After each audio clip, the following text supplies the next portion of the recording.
5. Okay. Candidate number 5, same kapon na sa ibong number. Okay, wala ka ba gustong batiin sa ating mga audience? Ato, ginabatin ako mabilaw kay nag-ipaimort ako nila banner kay sabi ko mga supporting. Okay, mga classmates mo ba? Nag-tweet ako na. Yeah, okay. So ito ang iyong katanungan, candidate number 5. Handa ka na ba? Kanina po. Okay. Ito ang iyong katanungan. Malaki ang influensya ng mga huwaran sa ating pagkatao.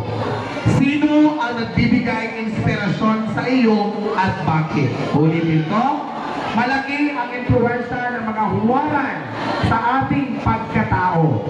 Sino ang nagbibigay inspirasyon sa iyo at bakit? Ang nagbibigay inspirasyon sa akin ay aking pamilya. Sila ang aking lakas at kung wala sila, wala ko akong naman ako ngayon. At hindi lang sila, pati na rin ang aking mga kaibigan. Sila ang naging inspirasyon ko sa lahat kasi sinusuportahan nila ako sa lahat ng aking mga gusto. At ang lalo na, ang nagbibigay sa akin ng inspirasyon ay ang aking ina na nasa malayo at nagtatrabaho para